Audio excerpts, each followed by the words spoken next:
What is up, guys? Welcome to another segment of the Mixed Martial Interviews. Today we have Bryce the Beast Watson-Corn, a local jiu-jitsu athlete. I hear stories of him maybe getting into kickboxing soon. We're going to get into all that with him. We have the Dingus, the jiu-jitsu ace, Tanner Francisco Dunphy. Bryce, how are you? Thanks for joining us today. I'm all right. How about yourself? Good. Glad to have you. Tanner, how are you? I'm doing good. Doing good. Man, Excited to talk Bryce, some well, jiu-jitsu. yeah, yeah. You just competed in Fuji last Saturday. You won all the medals that you could possibly win, a gold, silver, and a bronze. Yes, sadly, it Talk to wasn't us a triple little bit. gold. Nice. Talk to us about your experience a little bit. Did you have fun? What was the most challenging thing of the day, and what was your favorite moment of the day? I know you sent some guy to the Valhalla Club, as you call it. Maybe that was your favorite part, but what was Bryce Watson's favorite takeaway from the day and his hardest moment of the day? All right. So my best takeaway was probably figuring out that I am definitely a gi man versus a no gi guy.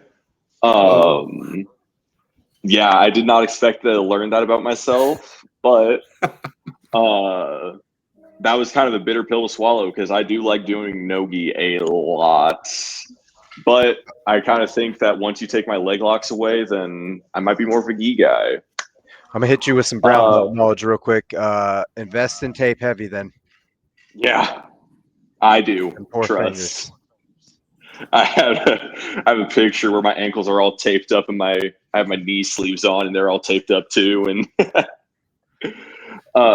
best takeaway was definitely or the hard part was losing in the gi as well. Guy I lost to, absolute animal. Like me and him talked afterwards. He was really cool, but that was definitely I was like, well, crap. And then the thing after was me and him were talking, and he was saying he was like, I saw you sub Alan Nolasco, who he another absolute animal. He was like, I couldn't sub him, and then he saw that I got him with an armbar, and he was like, huh, that gives me an idea. So he hit me with my own move. He got me with an armbar too. So Damn it.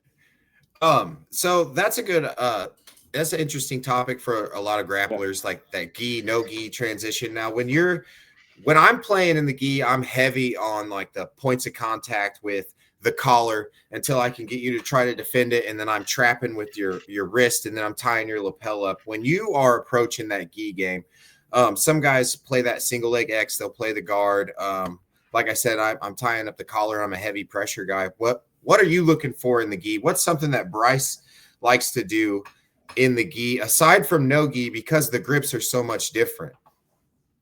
I like to grab the collar. I like controlling the collar. I like doing lapel stuff. I like using the skirt of the lapel, trying to set up chokes from there. And uh, my game doesn't differ a whole lot from gi to no gi, besides the grips. Like I still go in with the same game plan, but I definitely like controlling the belt a lot as well. That's definitely something that I really like.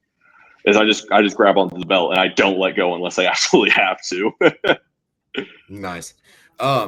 So Tanner, being a brown belt in jiu-jitsu, what would you say to Bryce as far as the grip fighting games? Maybe tips just for grip fighting, just hand fighting, or cues when you're fighting inside to get that collar. What's something Bryce can look for to sharpen up that grip fighting in the gi? So one thing I really enjoy doing, you mentioned playing with the skirt of the lapel. Use that to isolate a limb, Yeah. right? Then you can pass that off as well. There's so much you can do, not just setting up chokes with that. Use it Right. to stop an arm. Use it to get an arm in a position you'd much rather have it. You can then use one arm to control two with that kind of grip, Okay. right? As far as hand fighting, tape, and Yeah. repetition. Like the best thing you can do for yourself is just 1,000 grip breaks. Your Yeah. hands are going to hate you, but you got to get used to doing it. So that goes back and forth. I don't just mean like you're breaking somebody's grip. You're getting your grip Yeah. broke too. Yeah. You got to get that reps in with that as well.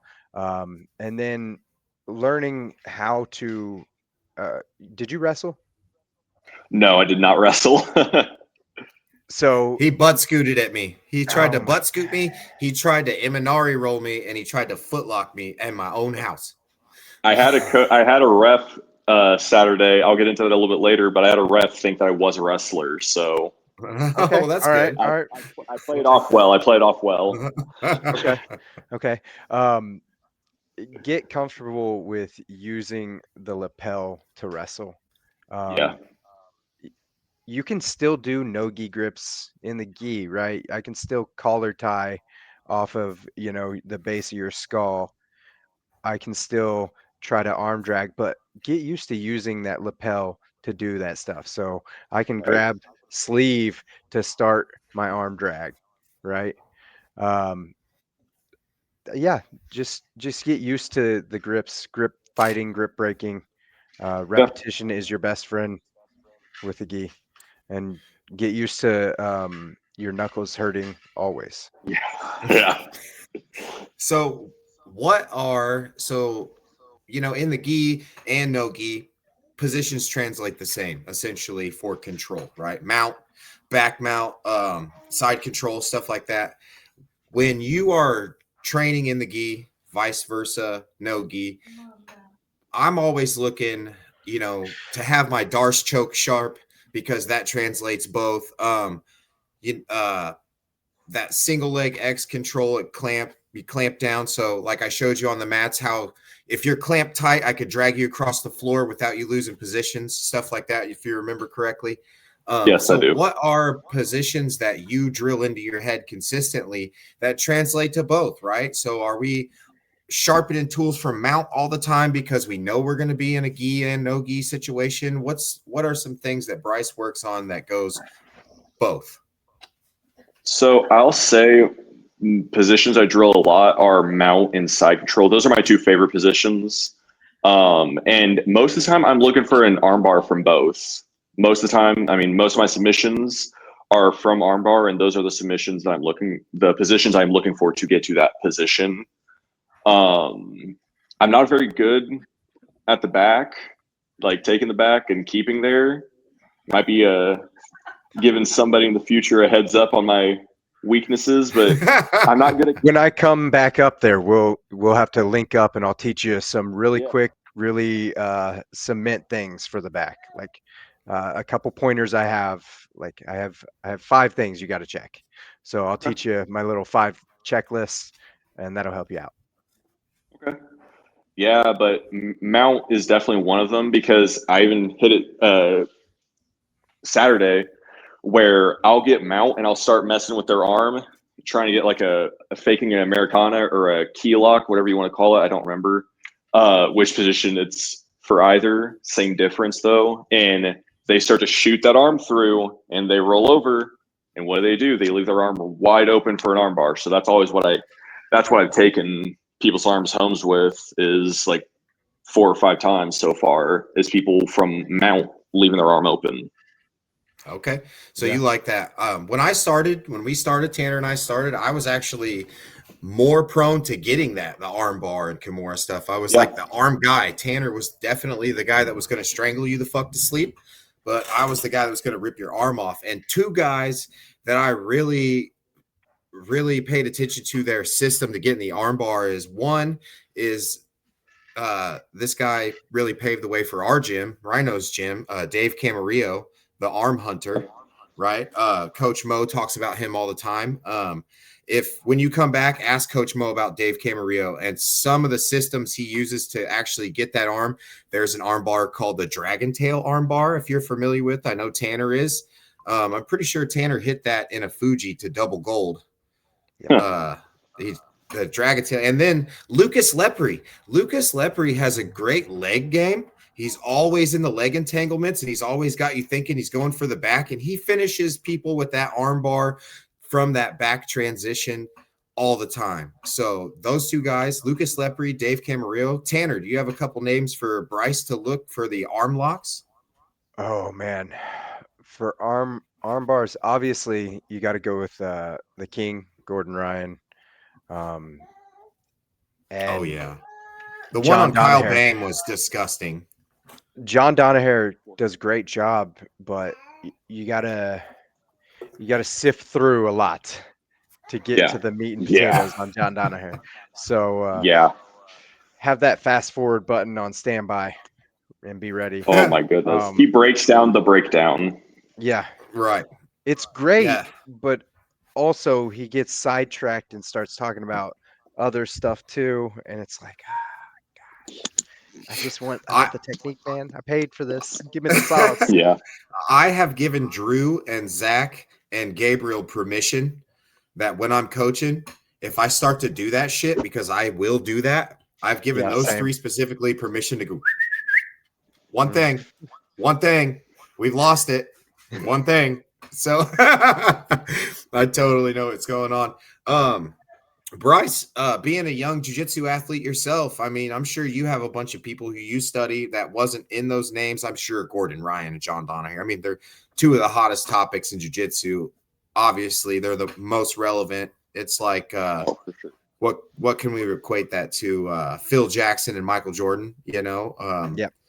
those guys are just, but who else as a young athlete, because we're in our 30s, man, we're throwing names out there that Oh, Tanner's giving you the Mika goat. Galval. Okay, Mika Galval. Yeah, So Yeah. I don't know why that didn't include the yeah, armbar Mika. guy, the current armbar guy. Yeah.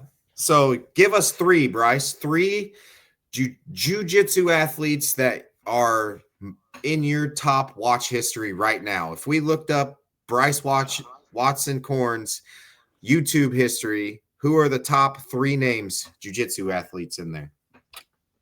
I would have to go with Mikey Musumeci. He's definitely up there. I actually got to meet him at Pans this year.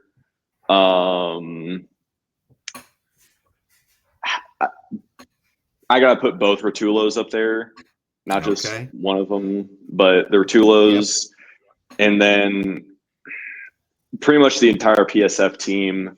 I have such a hard time watching instructionals, so I'll watch like rolling footage, and I love to watch PSF stuff because like I've learned a lot, like using a Kimura trap to set up arm bars just from watching Oh, them yeah. do matches. And you're referring to the Pedigo submission fighting, correct? Yes, Pedigo submission Okay. fighting. Yes, Yep. Pedigo. Pedigo. Nice. The Daisy Fresh guys. Yeah. Daisy Fresh, baby. Man, they had a rough one. One of their representatives, Max Jimenez, got totally smoked by Josh Hokett Saturday night. So that was a tough one.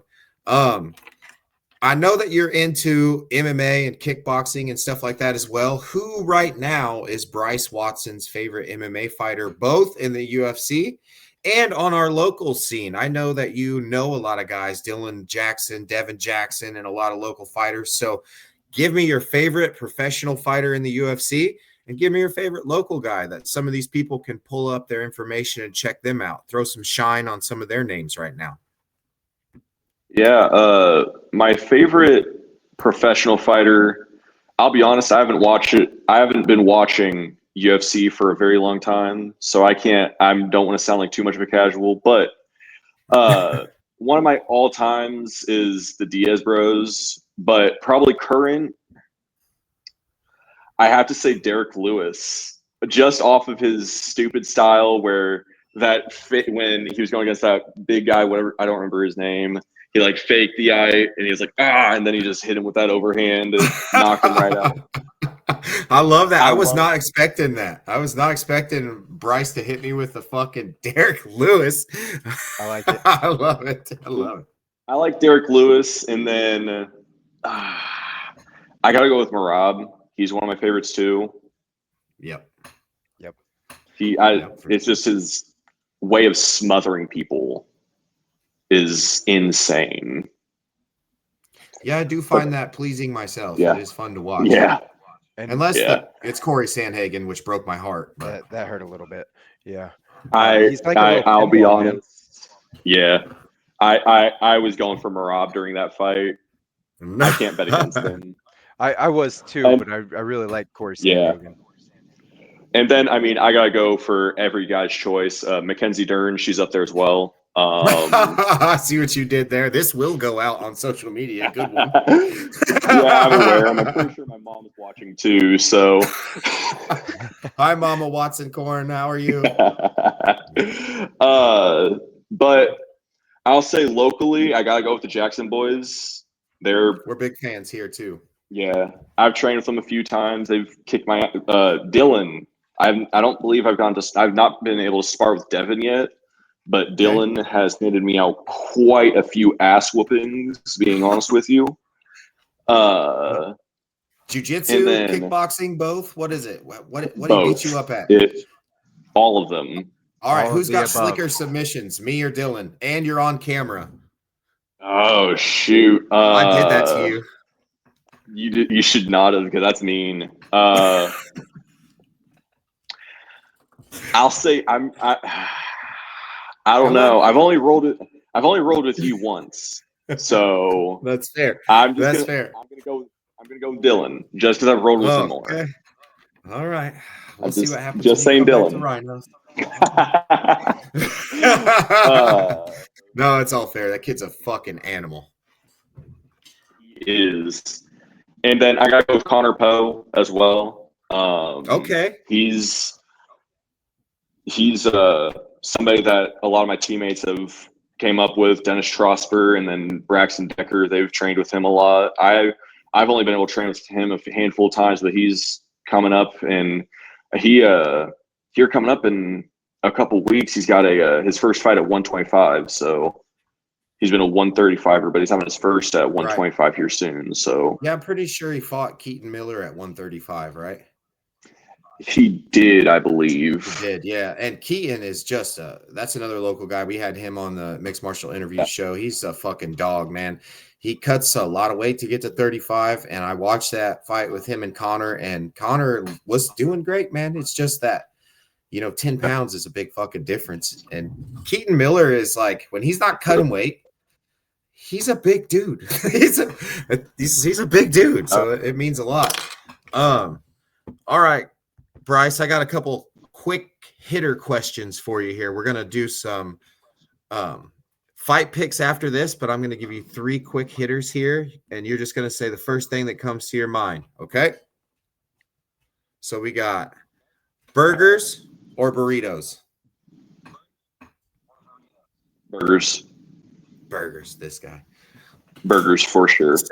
Celsius or Monster? Wrong. Monster. Oh, God, you're 0 for 2. Okay, all right. Craig Jones, Gordon Ryan. Just because I've done a lot of research on Gordon Ryan's personal life, I'm going to say Craig Jones. Oh, you brought me back. I was about ready to close the laptop on you, but you brought me back. Now I want to get. Now, are you aware of the UFC card this weekend? UFC 322. Not necessarily. I know the main fight has Jack Della Maddalena, Islam Makhachev. Now, since you don't have a nerd discography like Tanner and I, who just constantly play these fights through our head, what are your thoughts on JDM and Islam Makhachev? Do you think that Islam hits that sambo judo toss or maybe drops JDM with a big punch and then ends up strangling him? That's what I think is going to happen. Or do you think JDM comes out and he boxes his ears off and then just puts on 5 rounds of you can't touch me? What do you think? I can't bet against the Dagestanis unless it's Umar, Khabib's cousin. I can't bet against him unless it's him.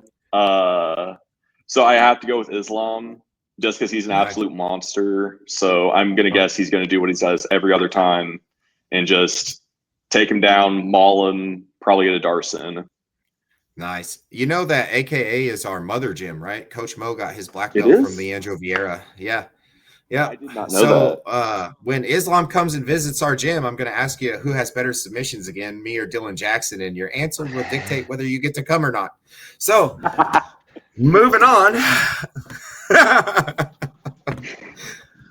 Do you have any kickboxing stuff scheduled coming up? Are you competing outside of jiu-jitsu anytime soon? Do you have any stuff in the works? Are you planning on competing in striking? So about that, I was before I ended up having to get my appendix removed earlier in the year. I was Oh, actually supposed to be having a Muay Thai fight, but then Indiana's sanctioning committee ended up taking over, and you can't kickbox under 18 in Indiana anymore. So I would have to go out of state, but I'm going to wait to do kickboxing and MMA stuff till I'm 18. Might as well. It's right around the corner, anyways. So I'm looking at fall of next year for MMA. yeah. It's like it's good to have the goal and have all access to all the good training partners that you have and all the good coaches that you have, and take the time before you get to that level and just Yep. sharpen the axe the whole time, right? Because you have a plethora of people who are experienced in your gym. Yeah, you just mentioned the Dylan Jackson. That's a great guy to get work with. Obviously, he's a dog. He's well versed in the striking and MMA.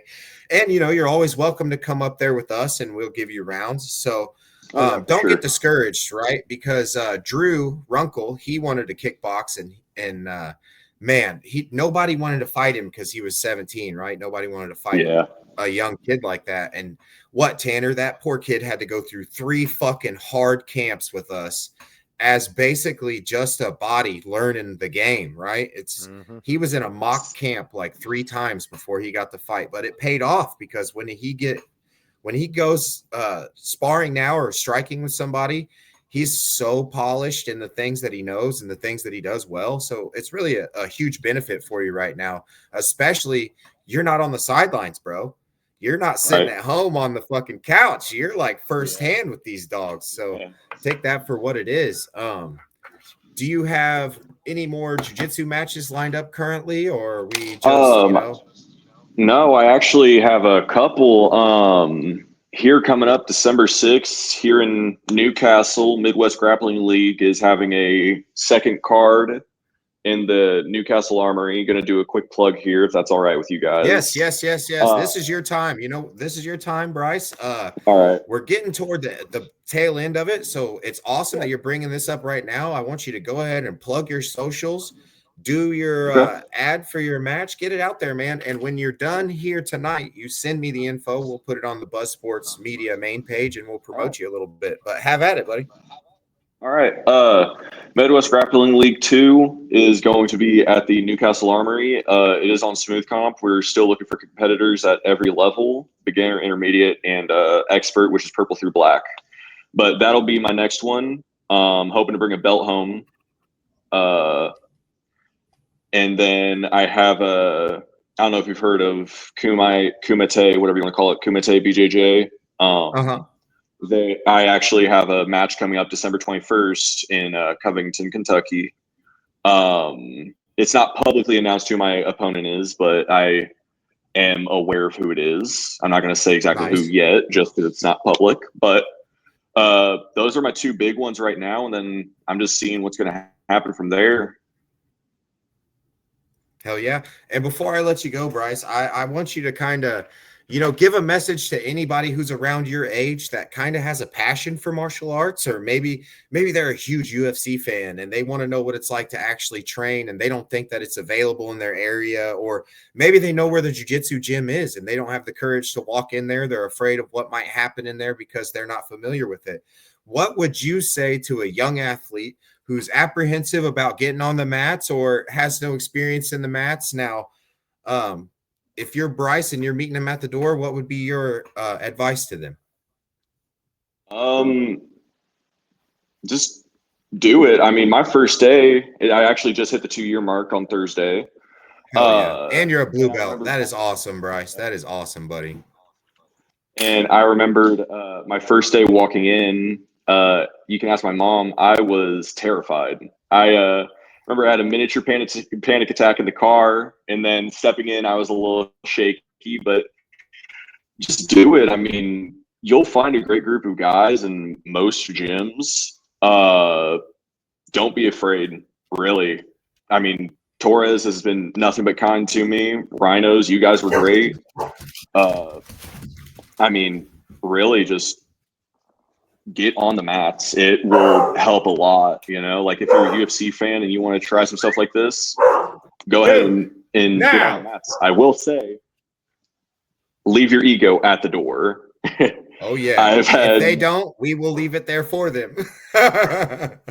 Too many people have came in and they had an ego, thinking that they're going to sub everybody and all of that, and had to put it on a little bit, whether it be striking or just jiu-jitsu itself. But I'm just saying, just do it. I mean, it'll be better for you than just sitting on your ass watching.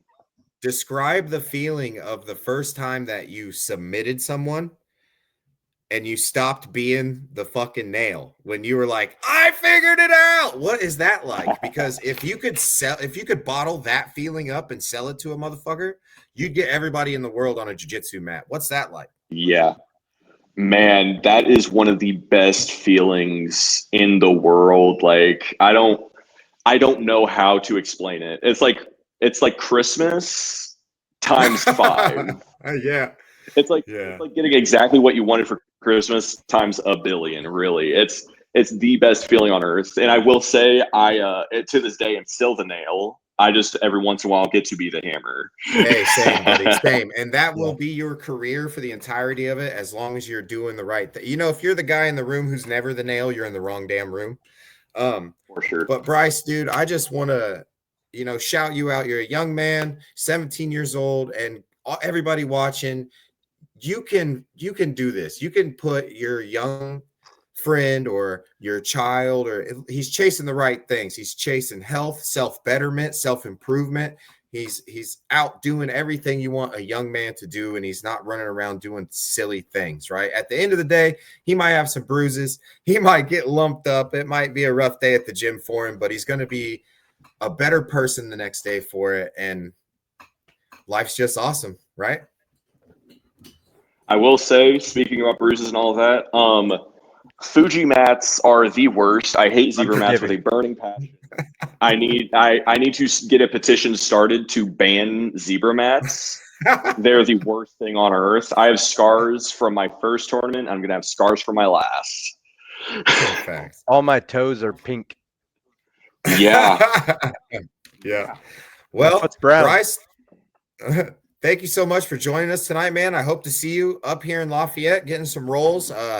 We'll load the car up at some point when these ninnies want to come down to Torres. I'd love to meet your coach. I've read a lot of things. He's a super talented, super humble guy. Love to meet him.